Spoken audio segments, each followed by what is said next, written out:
Estamos começando mais um conteúdo em pesquisa MG2. Hoje com um convidado, outro convidado especial, Murilo Hidalgo, do Paraná Pesquisas, ao lado sempre do nosso companheiro Maurício Garcia, formando, portanto, MG2, MG2, Maurício Garcia, Marcos Gomide, MG2, que é um espaço que a gente reúne convidados, ou em certos momentos, eu e o Maurício vamos analisar pesquisas, vamos falar de números, de estatísticas, tendências e prognósticos. E hoje temos, com muita satisfação, Murilo Hidalgo, que vem aqui para nos falar um pouquinho do Paraná Pesquisas, um importante instituto que também trabalha nesta área de pesquisa.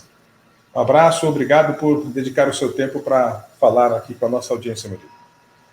Olha, Gomide Garcia, é primeiramente uma honra participar desse programa que debate as pesquisas no Brasil. Parabenizar vocês também pela iniciativa, certo, desse debate, né, de um canal que debata as pesquisas, canal democrático, que as pessoas possam discutir, apresentar algumas pessoas também, né, e que o mercado de pesquisa no Brasil sentia muita falta de um canal exclusivo que falasse muito sobre pesquisas. Parabéns a vocês pela iniciativa. Muito obrigado. Maurício Garcia, você. Obrigado, Murilo. É um prazer ter você aqui. Você é um dos grandes pesquisadores, né? Um dos grandes players do meio de pesquisa. Tem uma credibilidade muito grande, uma aceitação muito grande no mercado, suas pesquisas, seus números, suas análises. É um prazer tê-lo aqui conosco para que a gente possa bater um papo, conversar, falar um pouco. E também te conhecer, te apresentar melhor. É um espaço onde a gente pode bater um papo melhor de uma forma informal para que as pessoas que estão assistindo a gente, seja ao vivo, seja assistindo depois no nosso canal, no YouTube, no Facebook, que possa ter um conhecimento um pouco melhor, entender um pouco mais sobre pesquisa. A gente fica feliz em ter até um feedback de pessoas que trabalham com pesquisas, analistas, entrevistadores, supervisores de campo. Tem gente que tem acessado muito as nossas redes sociais e assistido as nossas entrevistas para ter uma visão um pouco mais macro do que é feito com as pesquisas, como elas funcionam, para que servem. Isso é muito legal, porque a gente está gerando um conteúdo útil de conhecimento para as pessoas do meio. E é um prazer ter você aqui com a gente para esse bate-papo hoje. Muito obrigado. Eu que agradeço as palavras, Garcia. Você é um grande amigo já de uma longa data. A gente já vem conversando muito, né? E, mais uma vez, à disposição de vocês para que a gente possa dialogar nesse espaço. Né? E eu gostaria inicialmente de perguntar para o Murilo que ele trace assim, um cenário de como você vê hoje essa ferramenta pesquisa hoje no Brasil. Olha, Gomide, o que a gente sente? A gente aqui do Instituto Paraná de Pesquisas, a gente trabalha 90% das nossas demandas são pesquisas eleitorais. Certo? O que a gente sente? Ano a ano, o mercado está mais competitivo, o mercado está mais difícil, né? Isso, por um lado, é bom, que tem a concorrência, né? A concorrência sempre é salutar, em todos os sentidos, mas cada vez, ele é um mercado pequeno, são poucos clientes nacionais, né? Não existem muitos clientes nacionais, infelizmente, são poucos os que têm condições de contratar pesquisas nacionais. A gente sente uma tendência que isso vem de 2018 para cá, inclusive a gente entrou muito nisso, que é na autopromoção das pesquisas, né? Onde a gente, inicialmente, para Paraná Pesquisas, se destacar no cenário nacional, se tornar conhecida, na vez da Paraná Pesquisas comprar espaço publicitário, a Paraná Pesquisa, a gente adotou a tática de fazer pesquisas e, através da divulgação dos nossos resultados, a gente se tornar conhecido e obter clientes, né? Esse foi uma estratégia inicial, quando a Paraná Pesquisa iniciou a nacionalização do nome, né, de patrocinar pesquisas, certo? E a gente viu que hoje, isso já é uma prática de uma boa parte do mercado. Você vê muitas pesquisas patrocinadas, né, muitas pesquisas divulgadas, autopatrocinadas pelas empresas, no sentido das empresas ganharem conhecimento, ganhar credibilidade, que é assim que você vai conquistando espaço. Caso contrário, se não tivesse adotado essa tática, dificilmente a Paraná Pesquisa teria conseguido algum espaço a nível nacional. E aproveitando o gancho disso, Murilo, eu queria que você contasse um pouquinho para a gente a tua história como profissional de pesquisa e depois claro, consequentemente, a história do Paraná Pesquisas, como surgiu, quando surgiu, como é que é um pouco dessa história para que a gente possa entender melhor. Olha, é uma história do acaso. Eu vi proprietário do Instituto de Pesquisa por acaso. Eu tinha 19 anos de idade, eu tinha um grande amigo que fazia sociologia, a gente estava na faculdade, segundo ano de faculdade, e numa conversa de bar, ele me convida, vamos montar uma empresa de pesquisa? Eu tinha 19 e ele tinha 18. Eu falei, mas Gustavo, você sabe fazer isso? Ele falou, olha, eu estou aprendendo, vamos aprender juntos. Certo? Isso era 1990, eleição do Zé Eduardo de Andrade Vieira, dono do antigo Bamerindos aqui no Paraná. Vocês devem lembrar disso. Sim. Certo? E na época, 1990, ele contratou todas as empresas de pesquisa para ele. Não tinha mais os concorrentes dele aqui como contratar pesquisa. E o adversário dele, o Tony Garcia, na época, que era candidato a senador, não tinha opção. Nunca vou esquecer, ele virou, eu estou contratando vocês porque é o que sobrou, certo? Nos deu uma oportunidade. E dali começou a história da Paraná Pesquisa. A gente contratou gente para nos ajudar, e ali começou. Nós fizemos a campanha do então candidato Tony Garcia, em 1990, e aí começou a história da Paraná Pesquisas localmente, certo? A gente foi muito bem naquela eleição, certo? A gente ganhou uma certa projeção. Aí, no estado do Paraná, a gente começou a crescer internamente aqui. Começamos a crescer muito aqui, atendendo prefeituras, deputados, vereadores, prefeitos. E aí, quando chegou no ano de 2014, eu vi uma possibilidade, no segundo turno, no final do primeiro turno para o segundo turno, da nacionalização da empresa. Aí a gente fez uma parceria inicial com a revista Época, certo? A revista Época divulgou, se não me engano, 2 ou 3 capas de revista com as nossas pesquisas, certo? E a gente teve a possibilidade de fazer a primeira pesquisa de segundo turno, entre o Aécio e a Dilma. Nós somos a primeira empresa que divulgou essa pesquisa. E ali a gente ganhou uma projeção. Apanhamos muito, fomos elogiados, mas apanhamos muito também, certo? Então, ali começou o primeiro passo da nacionalização da Paraná Pesquisas. Aí veio 2015, 2016 e a gente foi ganhando espaço. No ano de 2015 para 2016, a gente fez uma parceria com a TV Record, a gente era oficial da TV Record, a gente fez várias praças onde a Record é da Record, nós fizemos todas as pesquisas em 2016 para a TV Record. Tá? Depois veio a eleição de 2018, 2020, certo? Sempre procurando parceiros, certo? Numa nova filosofia. Aonde que veio? A gente só conseguiu entrar com a TV Record e com alguns players em cima dessa autopromoção. Em muitos casos a TV, alguns casos eles pagavam, outros casos a gente fazia para ter a divulgação na TV Record, certo? A gente ter a divulgação. Então ali começou um processo muito forte da nacionalização do nome da Paraná Pesquisas. Eu precisava ficar conhecido no Pará.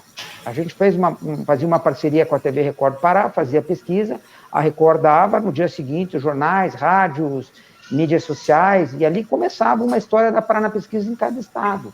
Foi essa a estratégia que a gente usou.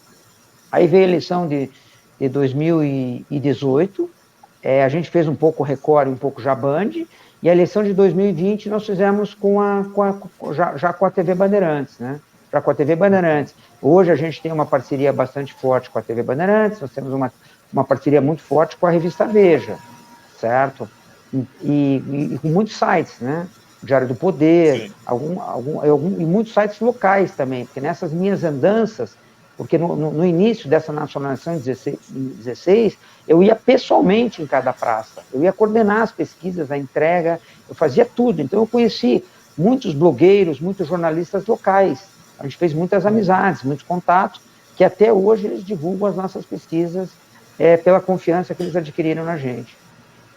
É bom saber dessa tua história, porque bate mais ou menos com a memória que eu tinha do Paraná Pesquisas. Eu conhecia você como um instituto local, e até então, de fato, o Instituto do Paraná, assim como eu sei que no Rio Grande do Norte tem um instituto, assim como eu sei que no Pará tem um instituto, assim, forte regionalmente dentro do seu estado. E a primeira lembrança de pesquisa nacional que eu tive da Paraná foi justamente essa pesquisa que você falou, e ainda bem que, de fato, acho que a primeira nacional tua foi, de fato, então, aqui que me marcou, que foi aquela bendita pesquisa do segundo turno, e foi uma pesquisa que eu estava acompanhando aquilo, que foi muito questionada, mas foi uma pesquisa verdadeira para aquele momento, né? E você apanhou muito por conta daquilo, mas quem faz pesquisa e estava fazendo pesquisa regularmente naquele momento, sabia muito bem que era uma pesquisa, um resultado do momento, porque você deu o Aécio à frente, né, da Dilma, e o PT daí começou a ficar, e depois virou, mas foi um movimento da campanha que acabou mudando o cenário, né? Exatamente, Garcia. A gente, naquele momento dos votos válidos, nós demos 8 pontos de vantagem para o Aécio. No dia seguinte veio o Ibope Datafolha dando 2 pontos de vantagem para o Aécio. Aí causou uma celeuma toda, mas era uma vantagem que o Aécio tinha do dia da eleição, que a gente pegou a segunda, né, principalmente a segunda, eles já pegaram a terça e a quarta. A gente pegou muito segunda e pouco na terça, eles já pegaram bastante na terça, bastante na quarta, onde a curva do Aécio já era descendente, né? Isso. Muito bem, muito bem. E foi uma eleição muito apertada, tanto que o resultado final, alguma coisa como 51,5 a 48,5. Tu diria 52, 48, por aí. 52, 48 para arredondar, né? E teve também toda uma dramaticidade naquele 2014, porque o Tribunal Superior Eleitoral, por razões do horário do Acre, só divulgou a primeira parcial, horário de Brasília, às 20 horas. Né? Isso. Então, quando divulgou, já apareceu aquela situação muito próxima, e aí tem aquelas fotos tradicionais, lembrando o Aécio em casa, com os amigos, Luciano Huck junto, enfim, todo aquele pessoal, e, na verdade, na prática, não aconteceu, né? Mas, enfim, são situações que já ficaram. Eu só vou pedir só para o Murilo só mudar um pouquinho o celular dele, assim, mais para o centro dele. Isso, só mais um pouquinho. Isso, tá certo, perfeito. Mas, qual a sua avaliação, Murilo, sobre essa questão de resultados próximos ou resultados distantes de uma pesquisa eleitoral? O que você avalia em relação a isso? Né? Olha, como é que você vê a reação da opinião pública sobre resultados de pesquisa? Esse resultado... Quer dizer, todo mundo só gosta da pesquisa quando é a favor do seu candidato, de quem está torcendo, não é verdade? Olha, Garcia, a pesquisa é um medidor de tendências, né? O que a gente sente hoje? Que as maiores críticas que a gente sofre hoje, por incrível que pareça, é do próprio mercado de pesquisa, certo? Porque nós precisamos ter a responsabilidade, certo? Antes de fazer qualquer comentário, mesmo dentro do mercado ou fora do mercado, quando a gente é questionado, do período que foi feita a pesquisa, certo? A gente viu nas últimas eleições, a Paraná Pesquisa foi muito bem, a gente considera que a gente foi muito bem. Nós temos todas as nossas análises aqui, mas eu não posso considerar justo pessoas compararem pesquisas divulgadas 10 dias das eleições numa praça com o resultado da urna. E dizer acertamos ou erramos, da mesma maneira que, por uma coincidência, eu posso ter acertado, eu não posso comemorar isso, da mesma maneira que se der diferente, eu também não posso ser criticado por isso, certo? Então, quer dizer, isso também as pessoas precisam começar a ter mais responsabilidade antes de comentar, né? Porque, assim, todos nós sabemos que a velocidade do voto ela é muito maior na véspera de uma eleição, certo? Ela é muito maior na véspera de uma eleição. Se eu coletei um campo terça e quarta, dá um exemplo para vocês, tá? Não sei se é real. Eu coletei a nossa última pesquisa em São Paulo antes do segundo, terça e quarta, divulgamos quinta de manhã. O cara pega a minha pesquisa e compara no domingo, certo? Quer dizer, está muito distante, não está muito distante, mas é uma injustiça você ser comparado. Você tem que ser comparado se você fez no domingo ou no sábado, entendeu? Não? E olha lá. Certo? Ainda mais quando se vive uma eleição disputada, né? Essa diferença uma eleição é grande. Disputada, e a força das mídias sociais hoje são muito fortes, entendeu? Não? Quantos fatos ocorreram, certo? Agora, o que eu acho? Que a pesquisa é um medidor de tendência, é muito importante isso, certo? Acho que o uso da pesquisa está completamente equivocado. Eu defendo publicamente que as pesquisas não poderiam entrar no horário eleitoral gratuito, como forma de propaganda, de candidato, ela tem que ser um mero instrumento de informação, não de propaganda. Candidato sobe 10, candidato despenca, aqueles gráficos em propaganda eleitoral gratuita. Primeiro, que o candidato faz uma propaganda gratuita para o Instituto de Pesquisa naquele horário eleitoral gratuito, que não poderia, então daqui a pouco ele vai vender produto lá, certo? Ele vai usar o horário eleitoral gratuito para entrar com a camisa de uma marca, certo? Para fazer, vai entrar lá com uma caneca de um programa aqui, com uma caneca de publicidade. Quer dizer, isso também não dá, né? Quer dizer, tem que ter uma responsabilidade maior também de quem divulga as pesquisas, né? As próprias manchetes jornalísticas, né? Candidato dispara, candidato cai, certo? Candidato não, tem que dar os números friamente, não como indução, mas como forma de informação. Isso a gente cobra muito, certo? Principalmente dos nossos parceiros, que as manchetes não queiram vir bombásticas, né? Que seja a informação. Isso eu acho que pesa hoje muito contra os institutos de pesquisa. Isso faz com que os políticos fiquem raivosos com os institutos de pesquisa, certo? Você vê candidato, quando um veículo de comunicação forte, mas candidato despenca, ele cai 6 pontos, a manchete é candidato despenca, certo? Quer dizer, a manchete é mais forte do que a pesquisa e propriamente do que a informação, né? Então, eu acho que isso tem que ter uma responsabilidade.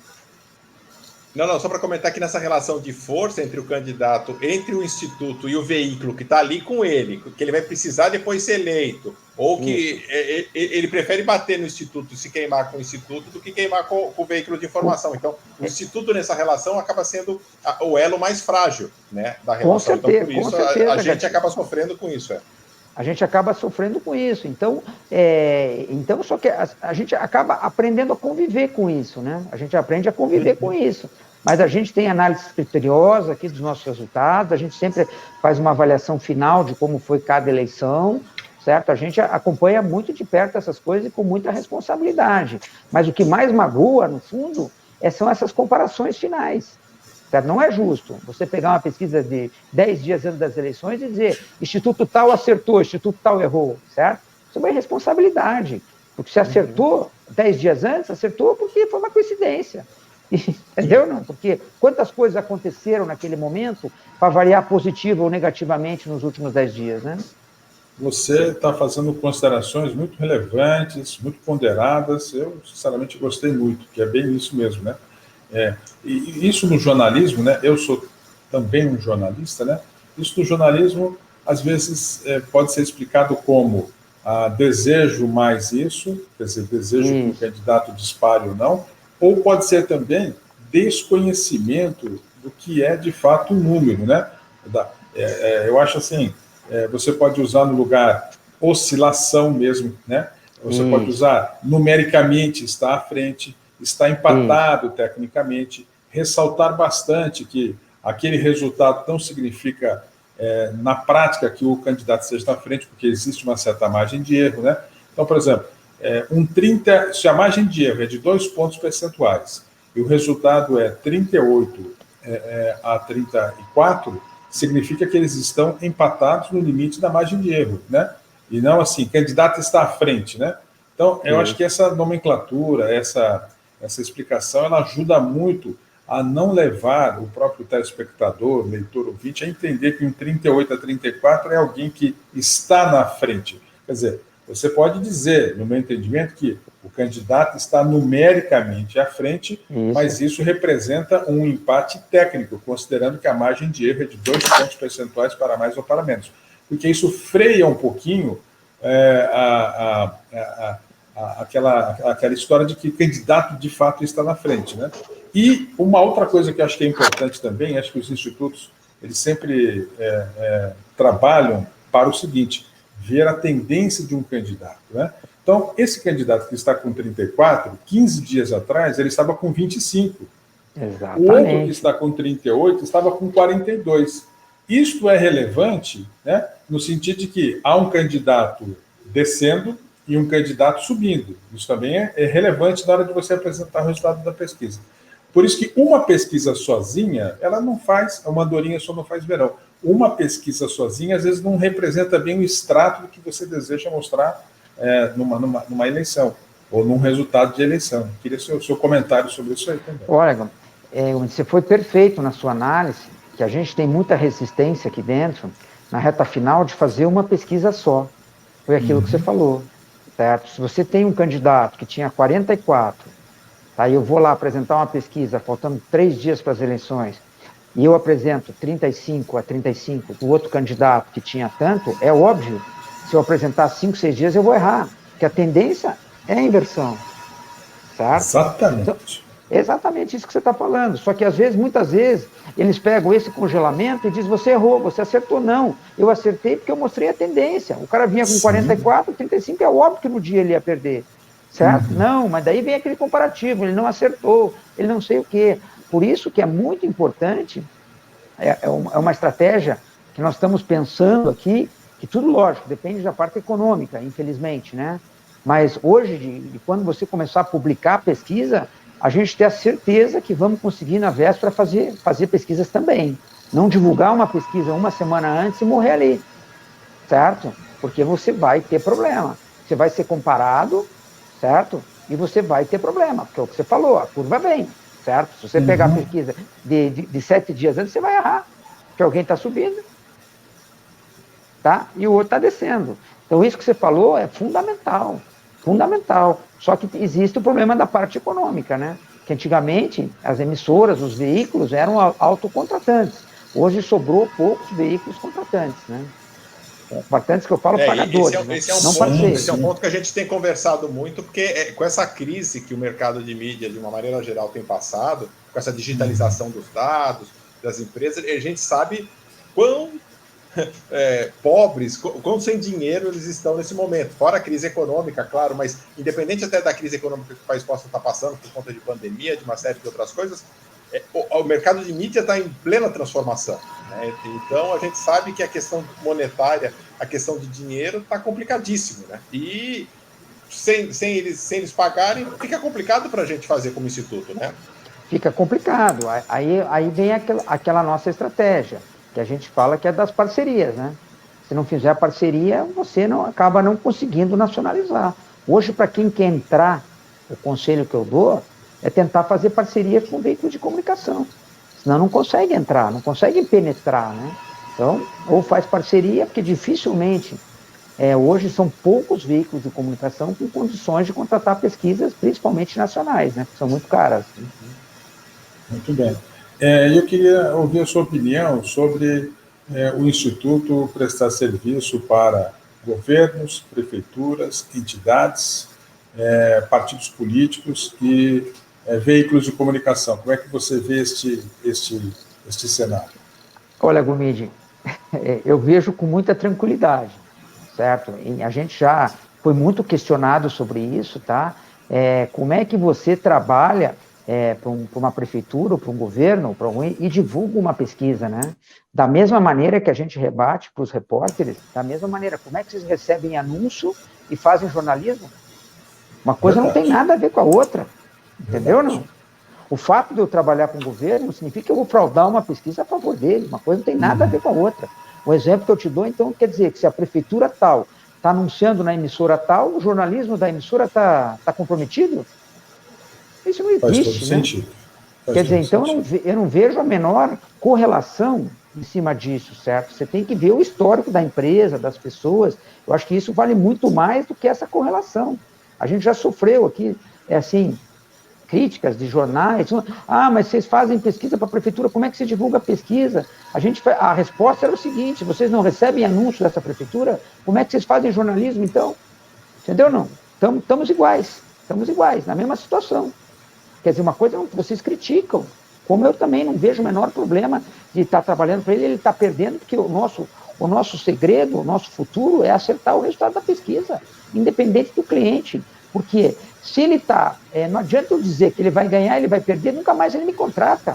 Se eu entrego para o cliente tal, se está perdendo, ele fica brabo, daqui 3 anos ele é meu cliente de novo, que ele vai dizer, ele acertou, certo? A única coisa que o Instituto de Pesquisa não pode fazer é errar, é fraudar, porque daí nunca mais é contratado, certo? A verdade, no momento, dói, você perde o cliente momentaneamente. Essa é a nossa experiência aqui, certo? 2, 3 anos depois ele volta, que acalmou a situação, ele vai dizer, vamos contratar o Murilo lá da Paraná Pesquisa, porque ele acertou. Entendeu? É isso. A base é a credibilidade do Instituto, né? A base é a credibilidade. E hoje, assim, para quem trabalha, como a gente trabalha, os nossos clientes, quem são hoje os grandes clientes para nós? É partidos políticos e partidos políticos. Sobrou, por causa do fundo eleitoral, fundo partidário, os partidos políticos, né? Hoje são nossos grandes clientes. Legal. E com base nisso, e pegando esse gancho, e até do que você estava comentando agora há pouco, daquela questão das diferenças, e como isso é tratado pela mídia, de que está na frente, não está na frente e tal, você acabou de divulgar recentemente a pesquisa nacional, onde a gente tem, na simulação de intenção de voto, um número 34,3 para o Bolsonaro, 32,5 para o Lula. Isso, apesar da diferença numérica entre ambos, dentro daquela análise daquilo que a gente estava falando, é um empate técnico, né? Exatamente. Desde das nossas rodadas que a gente tem feito, eles vêm empatados há muito tempo, certo? Eu te diria assim, que nesse momento, a cada rodada, o Bolsonaro cai um pouquinho. Está caindo, está sangrando ainda, certo? Mas, ao mesmo tempo, das nossas pesquisas, me parece que o Lula bateu um teto. Também ele está com dificuldade de passar desses 30%, desses 30% a 33%, entendeu? Nas nossas últimas pesquisas, os dois cresceram, porque nós tiramos o Sérgio Moro, nós tiramos o Luciano Huck e tiramos o Amoedo, certo? Sofremos muita crítica por ter tirado o Moro, certo? Então, já aviso aqui que nas nossas próximas pesquisas o Sérgio Moro volta, certo? Agora, Luciano Huck e Amoedo estão definitivamente fora. Então, com a saída desses três, os dois deram uma subidinha, certo? Mas eles também têm muita dificuldade de passar desse patamar no primeiro turno. E eu queria perguntar para o Murilo sobre esse voto consolidado, tanto de Lula como de Bolsonaro. Qual a análise que ele vê nesse voto consolidado? Quer dizer, aquele eleitor que tudo indica não vai deixar de votar em nenhum e nem outro. Será que é o chamado núcleo duro? Dos 30 a 34 pontos percentuais de cada um, quanto mais ou menos pode representar o núcleo duro? Isso você consegue identificar nos números da pesquisa? Olha, eu te diria que hoje, menos de 25, se a eleição fosse daqui um mês, 15 dias, eles não fariam hipótese alguma, entendeu? Não. Hoje, se a eleição fosse, sim, lógico, a gente não pode prever a eleição. Outra coisa que eu digo, a eleição está muito, muito, muito, muito longe. A eleição é em outubro do ano que vem. Quantos fatos políticos vão ocorrer até outubro? Muita coisa vai ocorrer. Talvez apareça coisa que a gente nem imagine possa aparecer, certo? Sobre um candidato, sobre outro, e que isso faz as coisas mudarem, certo? Mas hoje eu te diria que a posição dos dois é muito consolidada. E outra coisa, a própria mídia só fala dos dois. A própria mídia ajuda demais essa polarização, certo? Dificulta demais a situação da terceira via, certo? Então, eu acho que, pela realidade de hoje, se a eleição fosse em breve, Jair Bolsonaro e Lula, numa eleição muito equilibrada entre os dois, certo? Acho que a terceira via, já entrando nesse assunto, a tese que a gente tem aqui é que a terceira via passa a ter alguma chance naquele jogo do resta um. Primeiro vamos ver quem vai restar, quem realmente vai ser candidato. Porque achar que 5, 6, 7 partidos vão conseguir todos desistirem para apoiar um candidato, acho muito pouco provável. Certo? Acho muito pouco provável. A gente sempre fala, eles vão para a reunião sempre concordando desde que o candidato seja eu. Certo? Se o candidato for eu, nós vamos se juntar. Se for o Garcia, não. Se for o Gomide, também não. Agora, se for eu topo. Exato. Aí a gente vai fazer algumas conjecturas aqui, né? Eu acho que conjecturas, né? Probabilidades, né? Não é nada definitivo. Eu acho que dificilmente Sérgio Moro, no final de tudo, será candidato a presidente. Dificilmente. Se ensaia uma possível aliança de Mandetta com Ciro Gomes. Há um ensaio, há um pré-ensaio. Luciano Huck, de fato, já saiu fora. Então, no final, Eduardo Leite fará uma conexão com o João Dória, sendo os dois do PSDB? Interrogação. Geraldo Alckmin vai para o governo de São Paulo numa disputa ou vai tentar uma presidência? Muito improvável que tente uma presidência. Então, você analisando, nós vamos ter ali talvez 4, à vista de hoje, a preço de hoje, nós vamos ter assim cerca de 4 candidatos com alguma hipotética robustez, suposta robustez, né? Além dos 2 que têm de fato robustez, né? Então é um cenário assim que a preço de hoje, colocando um binóculo, né, não se vê esta terceira via chegando. E um comentário, hoje... né? Sim, Maurício. Não, só para completar. E hoje, acho que fora Bolsonaro e Lula, o único que de fato a gente tem que é quase certo, que está saindo, que está colocado como candidato, de fato é Ciro, né? Esse sim. Esse sim. Agora, o Super outro é sempre aquela coisa de tentar ver, já está com um marqueteiro, com campanha na rua, no sentido dos filmes que ele tem soltado, da linha de campanha, da postura, entrevistas em todos os veículos, né? Então, se ligam por engano para a casa dele, ele fala, não, aceito a entrevista, né? A posição do Ciro hoje é candidato acima Maurício, de tudo. E um comentário ainda que é o seguinte, né? O Murilo foi bem nesse sentido, ele falou assim, todo mundo, os analistas políticos, os veículos de uma maneira geral, ficam assim, cadê a terceira via, cadê a terceira via? E como disse o Murilo, mas eles só falam de Lula e Bolsonaro, então não há muito espaço para esses dois, isso também é uma realidade, né? Eu queria usar um pouco da opinião do Murilo, ainda um pouco mais à frente, sobre essa questão dessa terceira via aí, que ele tem sentido, né? Que ele vê os cruzamentos, né, Maurício, das pesquisas que ele faz, dos números que ele coleta, então, às vezes, ele tem uma profundidade maior desse cenário, né? Olha, Gumi, o que a gente sente, tá? É que essa terceira via, ao nosso ver, ela vai ter que começar a ter alguma chance quando começar o pleito eleitoral, a partir de junho, julho do ano que vem, certo? A hora que definir realmente os players, quem realmente são os candidatos, e aquele candidato que conseguir desgarrar do bloco de baixo, certo? Por exemplo, vamos supor um exemplo, né? Não, eu já cito o nome dele e já vão dizer que tu disse que o cara vai acontecer isso. É exemplo. Exemplo, deixar claro. Vamos supor que o Ciro, vamos pegar o exemplo do Dória, então, que o Dória, certo? Ele tem 3, 4 hoje. De 4 em julho do ano que vem, ele vai para 6. De repente ele vai para 9, de repente ele vai para 12. Ele passou a ser a terceira via. Certo? E aquele eleitorado que está com o Bolsonaro porque não quer o PT, e aquele eleitorado que está com o PT porque não quer estar com o Bolsonaro, pode começar a ver nesse candidato que começou a crescer a possibilidade de termos uma terceira via com chance de ganhar. Esse é o nosso ver. Agora, achar que vai construir uma terceira via, que todos vão desistir para apoiar um candidato, que vai ser feita uma grande união nacional, que vai juntar partido de centro-direita, centro e centro-esquerda para apoiar esse candidato, eu não acredito. E também... Os partidos não conseguem nem amarrar chapas estaduais, né? Teoricamente, os caciques partidários, os grandes chefes teriam essa influência, eles não conseguem ter apoio dentro dos estados, porque nos estados tem as suas brigas, que isso é uma coisa, é um tipo de análise que é muito pouco feito, tem pouca gente que percebe isso, mas é muito claro para nós que trabalhamos nos estados também, da força e da importância que às vezes um partido que está querendo compor lá no alto, lá para presidencial, ele não se bica dentro de um ou outro estado. Nunca uma liderança aqui vai juntar com aquele, porque eles se odeiam historicamente dentro do estado. Mas nacionalmente os partidos têm, né, uma linha ideológica parecida, tal, mas se isso não é feito no básico, né, no varejinho ali da coisa, imagina uma estrutura maior dessa de união partidária. Maurício. O Biden brasileiro, não é difícil ter isso. Lá nos Estados Unidos tem 2 partidos só. Aqui é outra história, né? Maurício, você tocou num exemplo maravilhoso, tá? Que a gente sempre cita, que assim, primeiro que o nome já é partido, né? Senão seria unido, né? Entendeu? Não, já é partido, porque eles são partidos, né? Senão seriam unidos, né? Entendeu?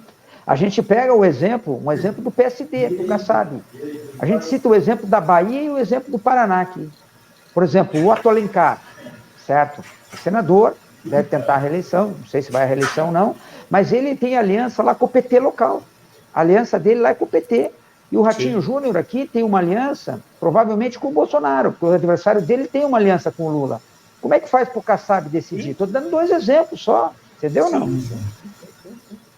Então, esse é um exemplo. Isso tem para todos os partidos, não tem exceções. Sei lá, se bobear do PSOL, né, ao PSL, todos eles têm esse tipo de momentos em estados onde a coisa não fecha. Tem lideranças que não se unem.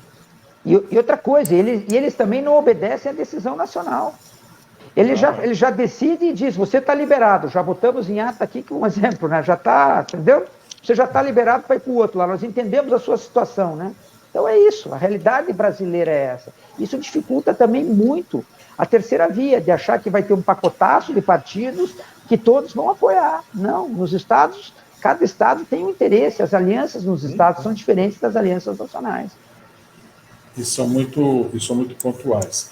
Eu vou aqui lembrar, tentar fazer um cálculo aqui, na eleição de 2018 agora, no primeiro turno, o Bolsonaro recebeu 42% dos votos totais, Haddad 31% e Ciro Gomes 11%. Então, esses três somaram 84% dos votos totais. Na eleição de 2014, a Dilma recebeu 41%, Aécio 31%, e a Marina recebeu 20%. Então, um total de 90% dos votos totais. Então, um cálculo muito por cima, assim. Em 2018, 3 candidatos receberam 80 e poucos por cento dos votos totais. Em 2014, cerca de 90% dos votos totais. Ou seja, de fato, assim, e veja, e nunca o terceiro colocado de 18 representou uma ameaça para eu estou tentando fechar uma linha de raciocínio, né? Que nunca em 2018 o terceiro colocado representou uma possibilidade real de ser uma terceira via. Então, quem representou foi a Marina em 2014, né? Que ficou, num certo momento, ali no bolo da disputa. Chegou a liderar, né? Chegou a liderar e tudo mais. Mas o que eu quero mostrar é o seguinte: um candidato, para ter uma musculatura, para entrar neste campo de dizer assim, eu sou uma terceira via, se ele não chegar a uns 3 meses da eleição com cerca de 20 pontos, 3 meses mais ou menos, seria o milagre do milagre para ele representar uma terceira via, porque, de fato, fica muito difícil. O Bolsonaro mesmo, ele começou janeiro, fevereiro, na casa de 8, 10 pontos percentuais, e quando teve o incidente da facada em setembro, ele já estava na casa de 20 pontos, aproximadamente. Então, ele já estava com a musculatura para a reta final e que acabou vencendo o primeiro turno e também o segundo turno. Então, pensando no chamado terceira via, tem que ter musculatura, porque senão não chega, não. Olha, Gomini, você tocou num assunto muito importante, que as 2 últimas eleições, teve o imponderável Futebol Clube no meio das eleições, né? Teve a queda do avião do Eduardo e teve a facada. Sim. Olha, agosto de 14 e setembro de 18. Essas são as variáveis muito pesadas. Quer dizer, teve um imponderável, aquilo que ninguém, um analista, podia prever. Quer dizer, então são 2 fatos que ocorreram que podem mudou a realidade numa eleição no Brasil. Então, quer dizer, sem o imponderável, aquilo que você falou, a missão da terceira via, nesse momento, eu vejo muito difícil, eu concordo com você. Faz sentido mesmo. Não que, pelo amor de Deus e Jesus Cristo, não que a gente queira uma tragédia desse tipo. Mas veja, foi uma conexão interessante realizada aí. Em 14, um avião caiu, matando um candidato a presidente da República, e em 18, um candidato a presidente da República foi esfaqueado. Então, aconteceu muito pesado, né? Muito pesado para ter esse resultado. Né? Empoderado. Será que a gente pode agora entrar no campo assim com o Murilo? Pesquisa online, face a face ou por telefone? Qual o seu ponto de vista sobre isso? Olha, eu não vou me alongar muito sobre isso, não, tá? Mas assim, eu vou dizer o que a Paraná Pesquisas faz, tá? Nós da Paraná Pesquisas aqui, atualmente, nós estamos fazendo pesquisa telefônica com o entrevistador ligando para o entrevistado, ou face a face, certo? Aí é uma decisão que a gente discute com o cliente, certo? A gente tem uma discussão com o cliente, qual ele prefere, e a nossa sugestão para cada momento, né? Tem clientes ainda que preferem a face, que eles assim, ou é face a face ou a gente não faz. Tem uma parcela da clientela ainda que pensa assim. Mas hoje, 80% das pesquisas da Paraná Pesquisas são pesquisas telefônicas. A pandemia ajudou muito a isso, a levar a isso, certo? De pesquisas telefônicas, de entrevistador ligando para entrevistado. Não pesquisas robotizadas, né? E você, metodologicamente, prefere entre a telefônica e a face, a sua telefônica e a sua face. Se você fosse o cliente, você preferiria fazer qual daquelas que você acha que é mais precisa, que você confia mais? Claro, as duas são suas, mas aquela que, se você tivesse que definir, ter como parâmetro, seria qual? Olha, Garcia, eu acho que, assim, é, de- vou falar uma coisa aqui que não sei se nem se deveria. Eu acho que depende muito da conjuntura, do momento, certo? Nesse momento, eu acho, na nossa visão, que a telefônica não tem muitas diferenças, discrepâncias com relação a face. Tem diferença, não tem como negar, tem diferença, Sim, certo? sim. Mas não que nesse momento seja decisiva pela diferença do custo da pesquisa, certo? A gente deixa isso muito claro, certo? Agora, se o cliente tem condições financeiras, se o cliente tem condições, vamos trabalhar face a face, certo? Mas a questão financeira hoje, não nego. São poucos os clientes no Brasil, poucos os partidos, poucos os clientes mesmo, que têm condições de contratar a pesquisa face a face, porque ela é bem mais elevado o valor da pesquisa. Uhum. Numa análise técnica, o que você vê de prós e contra de cada uma? Assim, a pesquisa telefônica, ela é mais rápida, pelo menos para nós, certo? Para nós, a gente tem condições de fazer uma pesquisa telefônica muito mais rápida do que uma pesquisa face a face, certo? Então, essa é uma vantagem, tá? Qual é a vantagem que a gente vê da pesquisa face a face ainda, certo? Principalmente em alguns estados, o ensino fundamental às pessoas mais carentes, né? Certo? Eu acho que no face a face você atinge muito mais esse público do que na telefônica. Por mais que você tenha celular, por mais que você tenha o instrumento que chega, certo? Mas na face a face, essa é uma vantagem. Em E alguns online? estados do país. Online a gente chegou a fazer, certo? Mas é muito difícil atingir as faixas mais baixas, as faixas mais carentes da população, né? É muito mais difícil, muito mais complexo. Você Né? já pensou ou tem estudado alguma coisa de fazer com amostras mistas? De fazer Já, alguns públicos de um jeito, outros públicos do outro? já, É algo que você vislumbra aí? com certeza, é algo que para frente, não tenho dúvida. A gente vai tentar implantar isso no segundo semestre, fazer essas pesquisas, principalmente em alguns estados que têm maior dificuldade de atingir essas classes, fazer pessoalmente. Em outros estados, por telefone. Isso é uma coisa que está no nosso radar. Um dado sobre essa pesquisa que você divulgou, mais uma curiosidade de um resultado que está nela explícito, né? Acho que também não tem como não chamar atenção o dado. Você acha que o Datena é um nome possível?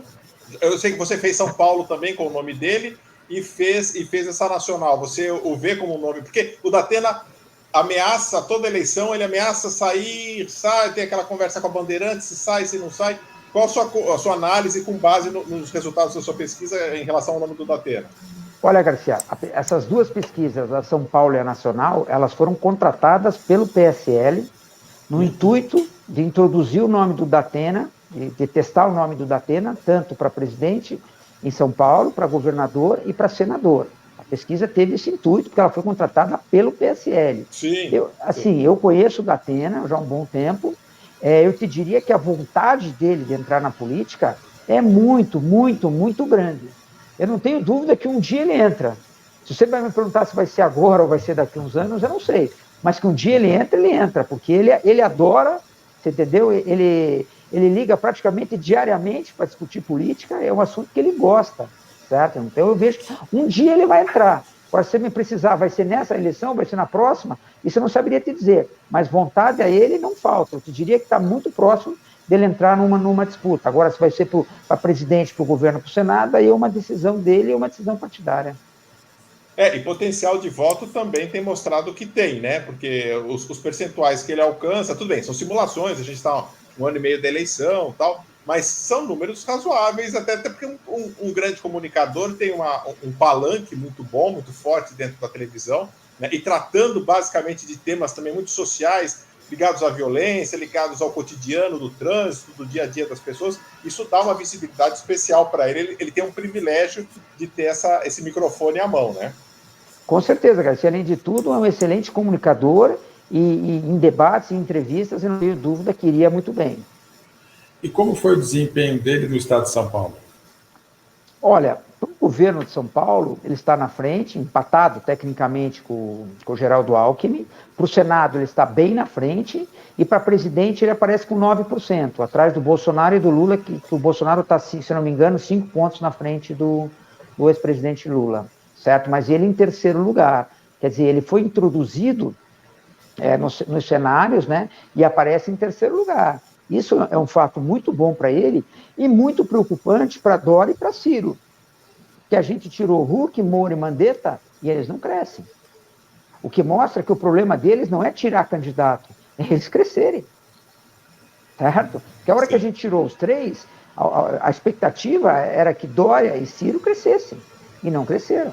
Esse espaço foi ocupado pelo Datena, um exemplo, certo? Mas eles não cresceram. Cresceu muito mais o Lula e o Bolsonaro do que propriamente Dória e Ciro. Esse é um dado muito interessante para essa possível terceira via que tanto se fala, porque de fato tem faltado, como diz minha mãe, né, comer muito feijão para esses candidatos. Porque de fato, neste momento, isso pode ser mudado, claro, mas eles não têm mostrado empolgação com a população, né? E eles não são também pessoas totalmente desconhecidas, né? Então são nomes que de fato precisam, algo mais está faltando para eles. Para que eles possam ter esse peso, principalmente o Dória. E essa é uma questão. Eu lembro de uma pesquisa que foi divulgada, os números de você na revista Veja, sobre a candidatura do Dória, em que se perguntava o nome dele e depois se desdobrava a pergunta, perguntando, mas ele foi responsável pela vacina. Assim, dava alguns indícios, sim, a pesquisa estava claramente do jeito que foi feita. Isso que eu achei legal.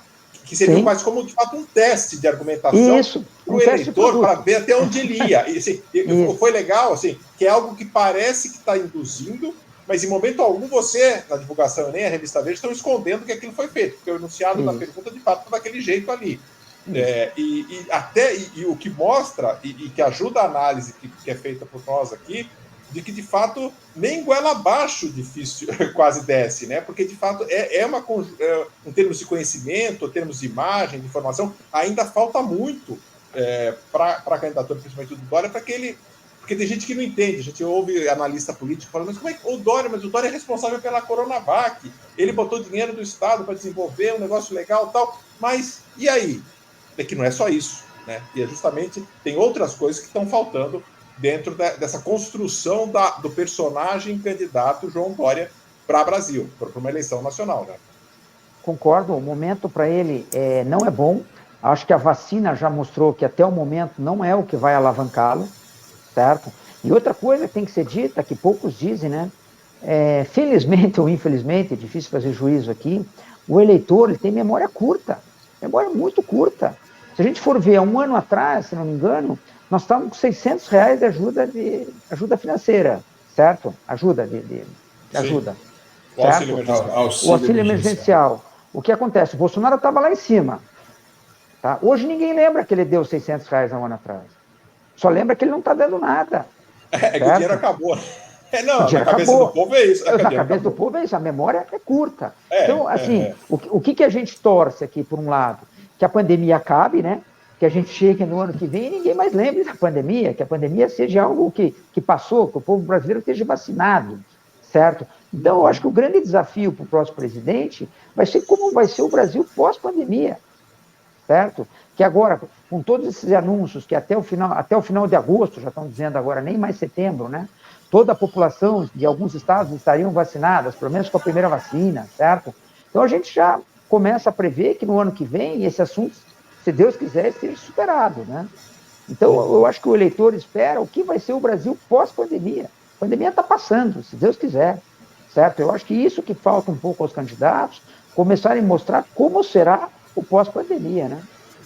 É verdade, faz todo sentido. E a eleição de 2020 mostrou um pouco isso, já deixou um pouco claro isso, porque a eleição de 2020, que foi feita no auge da pandemia, eu acho que talvez um ou outro município teve a pandemia como carro-chefe. Claro, Exatamente. ela influenciou, a gente não tem como negar que influenciou, mas ela não foi o principal tema nas principais campanhas dos municípios brasileiros, né? Era algo que estava ali, né? Eu acho que foi uma coisa mais de imaginário da população do quanto o prefeito se empenhou, estava interessado no cuidado que ele teve, mas questões diretas relacionadas à pandemia, seja positivamente, seja negativamente, não influenciaram. Tanto que a gente viu administrações municipais que eram muito criticadas, que eram muito denunciadas, às vezes por desvio de verba do dinheiro da Covid, que passaram numa boa, às vezes se reelegeram, elegeram seus candidatos, e o barco, a história continuou, a coisa continuou tocando. A questão da pandemia não foi o principal vetor das eleições de 2020, na média dos municípios. Isso mesmo, Garcia, concordo plenamente com você, ninguém discutiu isso, discutiu. E outra coisa, ela foi muito mais benéfica aos prefeitos do que prejudicial. Ela muito mais ajudou a reeleger do que prejudicou. Porque muitos deles entraram nessa onda de que estavam cuidando da população, se esforçaram pela população. Eu lembro que estava fazendo pesquisa em vários municípios e prefeitos que estavam mal. Na hora que começa a pandemia, eles começam a melhorar, porque começaram isso antes. Hoje a gente vive esse período de vacinação, então, de uma entrega mais efetiva. Naquele momento, era uma coisa mais de cuidado que a prefeitura tinha, de uso de máscara, de fechar aqui, fechar colar, tal. E mesmo assim, houve um ganho de imagem superficial, mas um ganho para as administrações municipais no geral, né, por conta da pandemia, e não uma perda.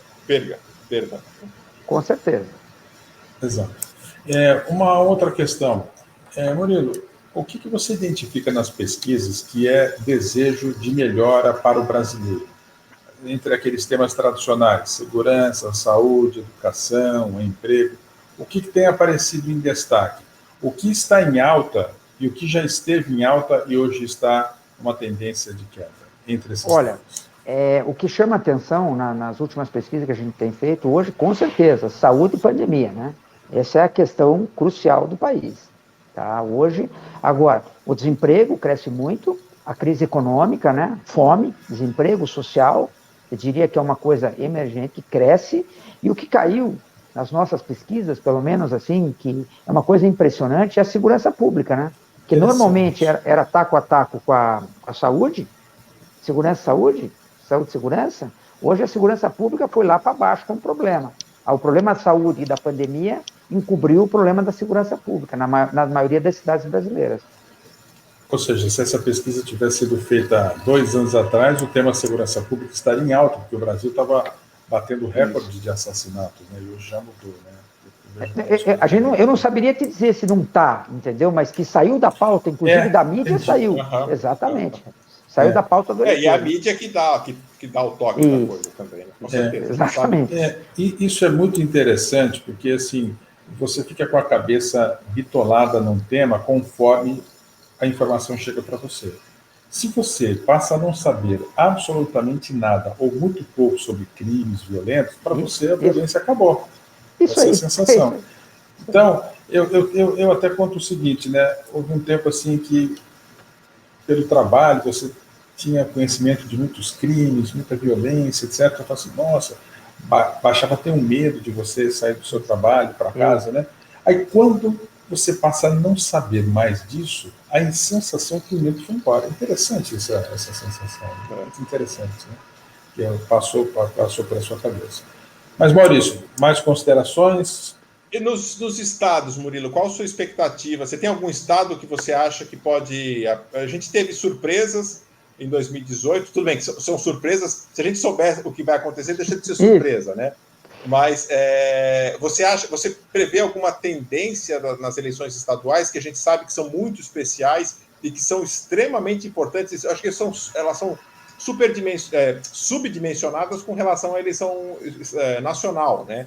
Porque elas têm um peso, sim, no impacto na eleição nacional, e você vê algum estado com talvez uma possível novidade, algum nome de alguma movimentação que possa também influenciar no cenário nacional? Olha, Maurício, o que você sente de uma maneira geral, tá? Que nomes novos, como aconteceu em Santa Catarina, como aconteceu em vários estados, certo? Rio, Minas, né? Rio, Minas, exatamente, Rio, Minas, bem lembrado, dificilmente ocorrerão nessas eleições, certo? Eu acho que essas eleições a gente vai ter nomes mais tradicionais disputando, certo? E com esses candidatos, porque assim, um Romeu Zema, o próprio governador do Rio que assumiu, já não são mais novidades, entendeu? Já estão no poder. Sim. Eu, por exemplo, então eu vejo eleições disputadas muito mais por entes políticos do que acreditando que vamos ter novidade. Mas tem um estado... E eles vieram numa onda nacional de novidade, né? Desculpa. Isso, eles vieram exatamente. numa onda nacional de novidade. Então eu apostaria muito menos nisso, certo? Agora, tem um estado do Brasil, que ao meu ver, que é um estado que a gente merece estudar bem e prestar muita atenção no que vai acontecer lá. Isso eu digo para todos os meus clientes, que é o estado do Gomide, que é o estado do Gomide, que é o Ceará. Por que o Ceará? Porque o que acontecerá no Ceará? Nós teremos ali, qual aliança nós teremos no Ceará? O Ciro, o Cid, estarão com o PT, com o Camilo, estarão com o Lula? O que pode lá em cima não pode embaixo, não pode nos estados, lembra disso, entendeu ou não? Então é uma aliança de anos que pode ser quebrada, certo? Será, vou jogar uma pulguinha aqui, hein? Será que essa briga do PSDB também não seria para levar o PSDB para o Ciro? Entendeu? Eu fico muito pensando um pouco nisso, entendeu ou não? Eu vou aproveitar, né, a nossa audiência para explicar o seguinte, né? Em 2014, Cid e Ciro Gomes prepararam uma estratégia com um excelente resultado. Vamos recordar. Naquele 2014, o candidato ao governo pelo PMDB, né, hoje MDB, era Eunício Oliveira. Desde as primeiras pesquisas, em fevereiro, março de 2014, ele aparecia com 35 a 40 pontos percentuais. E não havia um nome preparado para enfrentar Eunício Oliveira. Então, o que pensaram os irmãos Cid e Ciro? Se eu não encontrar um candidato, um nome ligado ao PT, Dilma e Lula vão fazer campanha para Eunício Oliveira. Então, pode ser que tem gente que não goste disso, mas no fundo foi isso, né? Então encontraram o nome do então secretário de Estado, Camilo Santana, que foi informado há poucos dias da convenção do partido, talvez há poucas horas da convenção do partido, de que ele seria o candidato ao governo, e com isso foi uma grande estratégia aplicada. Por quê? Repare, o Eunício Oliveira ficou travado no apoio a ser recebido de Lula e Dilma na eleição para o governo. Então, Lula e Dilma não fizeram campanha para Camilo, mas também não fizeram para Eunício. Então, deu certo, o resultado foi a vitória de Camilo Santana, que foi reeleito com muita facilidade em 2018, porque o adversário dele é o general Teófilo, que em um certo momento foi trabalhar no Ministério da Justiça. Então, foi uma eleição decidida no primeiro turno. O segundo colocado, que foi o general Teófilo, pelo PSDB, me parece que não teve nem 10% dos votos. Imagina a diferença que foi isso aí. E lembrou bem, de fato, o Murilo Hidalgo sobre o 2022, porque só para alinhavar mais esse cenário que ele já apontou. Eunício Oliveira pode ser que volte a ser candidato pelo PMDB em 2022. Todo mundo do meio político sabe que Eunício e Lula são muito alinhados, estão muito juntos. E como se comportará, portanto, o governador Camilo Santana nessa eleição? Ele é apontado como um pré-candidato ao Senado e é muito difícil, extremamente difícil, que ele não seja eleito senador em 2022, caso ele confirme esse desejo. Mas ele ficará onde? Ele ficará ao lado de uma possível dobradinha MDB e Lula e Eunício Oliveira? Ou ele ficará com os seus, digamos, aliados de 2014, Ciro e Cid? Você apontou bem, né? E, além dessas duas correntes, né, que o candidato ao governo de Cid e Ciro será o ex-prefeito de Fortaleza, Roberto Cláudio. Não tem como. Quer dizer, vão dizer que vão estudar vários nomes, mas será o candidato ao governo do Estado. Então, você tem numa linha possível Eunício Oliveira, numa outra linha Eunício Oliveira tendendo a alinhar com Lula e PT. Você tem numa outra linha Roberto Cláudio, PDT, alinhadíssimo com Cid e Ciro Gomes e com o prefeito Sá, e que também é aliado de Camilo Santana, tem mais isso ainda. E numa outra frente, você tem o candidato alinhado ao governo Bolsonaro, que pode ser Capitão Wagner, pode ser senador Eduardo Girão, entre outras possibilidades. Então, você tem ali 3 frentes se movimentando nesse cenário aí. Foi bem lembrado. E para saber o resultado disso, dessas alianças, eu acho que só no final. E tem algo ainda, Murilo. Onde estará o senador Tasso Gereissati? Isso, essa é a questão. Ele ficará em qual dessas linhas? Não ficará na linha do senador Girão. Não ficará. Né? Ele, se for candidato, concorrerá com o Camilo. Sozinho? Sem aliança? São várias interrogações, né? E são decisões relevantes, digamos assim, nesse momento. Exatamente. A política nacional, nesse momento, muito de olho, ao meu ver, no Ceará. Sim, exatamente. Até porque o Ceará é um estado-chave e a gente está falando de Tasso Gereissati, que é uma figura nacional respeitada e está filiado ao PSDB, que é um grande partido, né? Sim. Então, é um jogo de gente grande, é um jogo pesado que a gente vai ter que observar, e é o que tudo indica, como foi em 2018, 2014 também, as peças, mais 2014 do que 2018, a definição das peças a gente vai ter na última hora só, para ver quem é que de fato... Eu lembro que em 2014 tinha uma possibilidade, o nome mais provável é a Isolda, né, que é a atual vice de Camilo, né, que era o nome mais viável, mas aí Camilo de fato foi tirado da cartola como candidato ao governo em 2014. Bom, Maurício, nós estamos aí completando 1 hora desse nosso bate-papo com o nosso convidado. Foi um bate-papo inteligente, bacana, reflexivo. E aí, se não tivermos mais, podemos ir para as nossas considerações finais. Aqui para você, Maurício.